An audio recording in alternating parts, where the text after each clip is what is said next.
इस वीडियो में हम प्रकृति कक्षा 5 कार्य पुस्तिका के दिन 16 की वर्कशीट का हल देखेंगे। ये वर्कशीट वाष्पीकरण और संघनन पर आधारित है। सबसे पहले तो हम इन दोनों शब्दों का अर्थ समझते हैं। वाष्पीकरण का मतलब क्या होता है? वाष्पीकरण कहते हैं जल का वाष्प में बदलना, किसी भी तरल का वाष्प में बदलना, भाप में बदलना, उसको कहते हैं वाष्पीकरण। देखिए, वाष्पीकरण तभी होगा जब हम जल का या किसी तरल का तापमान में वृद्धि होगी। जब किसी तरल के तापमान में वृद्धि होगी तो वृद्धि होने पर वो वाष्प में बदल जाएगा, तब तो होगा वाष्पीकरण। और संघनन कब होता है? जब तापमान में कमी आती जाती है तब संघनन होता है। संघनन के लिए गैस जब कोई गैसीय अवस्था से द्रवीय अवस्था में बदलना ही संघनन कहलाता है। गैसीय अवस्था से द्रवीय अवस्था में बदलना संघनन कहलाता है। जैसे मान लीजिए आपकी रसोई में चाय बन रही है और चाय के जो भिगोना है उसके ऊपर एक ढक्कन रखा है, तो जब उसमें से भाप ऊपर उठेगी, जब आप इसको गर्म करेंगे पानी को और भाप ऊपर उठेगी, तो ढक्कन को जब आप हटाकर देखेंगे तो आप देखेंगे कि ढक्कन के नीचे की तरफ पानी की छोटी छोटी सी बूंदें लगी हैं। वो कहाँ से आई हैं? पहले तो पानी भाप बना, क्योंकि नीचे से आपने इसको तापमान में वृद्धि की तो भाप बना, वो तो हुआ वाष्पीकरण। और वही भाप जब ढक्कन से टकराई तो वो वहाँ पर टकरा करके ठंडी हुई है, तो वहाँ पर भाप से वो द्रवीय अवस्था में बदला है, मतलब वो भाप से वो बूंदें बनी हैं, तो उसको कहते हैं हम संघनन। ये बात आपको याद रखनी है। अब देखते हैं इस पहले प्रश्न को। आकाश एक गिलास में बर्फ़ के 4-5 टुकड़े लेता है और उसे थोड़ी देर के लिए मेज पर रख देता है। 10 मिनट के बाद वह गिलास कैसा दिखाई देगा? नीचे उसका चित्र बनाइए। तो यहाँ पर हमने इसका चित्र बनाया है। ये चित्र आप अपनी वर्कबुक में इसी तरह से बना लेना। इस गिलास के अंदर यहाँ पर बर्फ़ के कुछ टुकड़े हमने रख दिए हैं। अब क्योंकि ये टुकड़े बहुत ठंडे हैं, इसका टुकड़ों का जो तापमान है वो लगभग 0 डिग्री सेल्सियस के आसपास है। तो जब गिलास के अंदर हम इनको रख देंगे तो गिलास की जो बाहर की परत है उस पर हमें क्या दिखाई देगा? जल की छोटी छोटी बूंदें हमें दिखाई देंगी। ये जल की छोटी छोटी बूंदें कहाँ से आई हैं? क्या ये गिलास के अंदर से बाहर निकल आई हैं? नहीं, जो हमारा वायुमंडल है इसमें जलवाष्प भी उपस्थित होती है और ये जलवाष्प गैसीय अवस्था में है।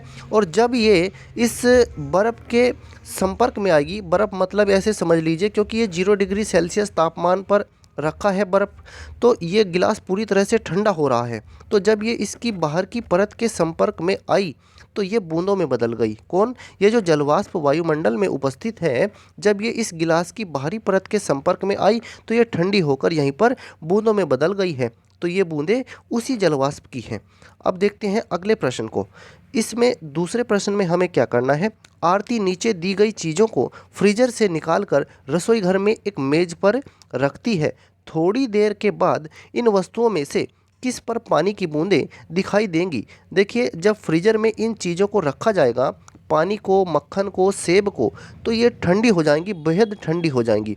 तो जब हम इन्हें बाहर रसोई में निकाल कर रख देंगे तो वायुमंडल में उपस्थित जो जलवाष्प है वो जैसे ही इनके संपर्क में आएगी तो छोटी छोटी बूंदों में बदल जाएगी। तो सेब पर भी दिखाई देंगी, सिर्फ पानी की बोतल पर, सिर्फ मक्खन पर, सभी वस्तुओं पर। तो ये सभी वस्तुओं पर हमें छोटी छोटी सी बूंदें दिखाई देंगी। अब देखते हैं हम अपने तीसरे प्रश्न को।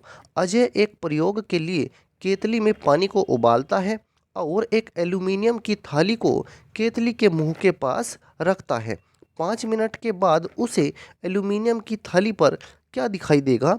तो 5 मिनट के बाद उसे क्या दिखाई देगा? देखिए, इस चित्र को देखिए, केतली में पानी उबल रहा है और ये यहाँ पर एक एल्यूमीनियम की थाली इस केतली के मुंह के पास इसने रखी है।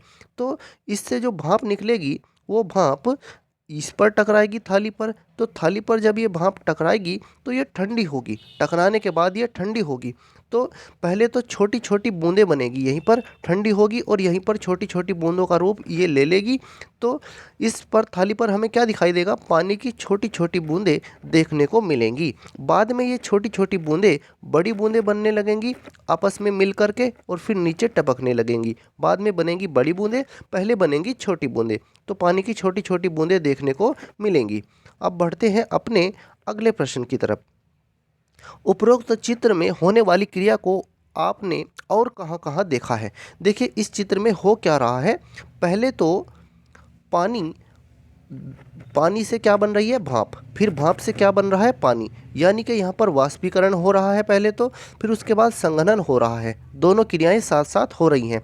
तो देखिए ये कहाँ कहाँ पर होता है, सब्जी या चाय आदि बनते समय आपने इसको रसोई में भी देखा होगा।